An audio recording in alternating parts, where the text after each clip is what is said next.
Halisahar BJP নেতা সৈকত ভাওয়াল হত্যা মামলায় অভিযুক্ত গ্রেপ্তার, ব্যারাকপুর আদালতে পেশ। 2020 সালের বহুল চর্চিত হালিশহর বিজেপি নেতা সৈকত ভাওয়াল হত্যা মামলায় অন্যতম অভিযুক্ত সোমনাথ গাঙ্গুলিকে গ্রেপ্তার করেছে হালিশহর থানার পুলিশ। গ্রেপ্তার পর শনিবার তাকে ব্যারাকপুর মহকুমা আদালতে পেশ করা হয়। পুলিশের দাবি, মামলার তদন্ত এখনও চলমান। ঘটনার সঙ্গে জড়িত অন্য কেউ থাকলে তার বিরুদ্ধে আইনানুগ ব্যবস্থা নেওয়া হবে। আদালতের নির্দেশ অনুযায়ী অভিযুক্তের পরবর্তী আইনি প্রক্রিয়া এগোবে। সোমনাথ কে কে ছিল? কে কে ছিল সোমনাথ?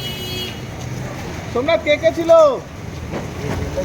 আর কে কে জড়িত রয়েছে? কিন্তু ইতিমধ্যেই হালিশহর থানা আর কে কে জড়িত রয়েছে? ওপেন করেছে। আর সোমনাথ গাঙ্গুলি, হালিশহরের বাসিন্দা, 14 নম্বর ওয়ার্ডের বাসিন্দা সোমনাথ গাঙ্গুলি, তাকে অ্যারেস্ট করেছে। তাকে আজকে নিয়ে যাওয়ার জন্য করছি হালিশহর থানার সামনে। যেখানে দেখতে পাচ্ছেন গাঙ্গুলি, যার নাম কিন্তু 14 নম্বর ওয়ার্ডের বাসিন্দা। কিন্তু আর কে কে জড়িত আছে? কে কে জড়িত আছে? কিন্তু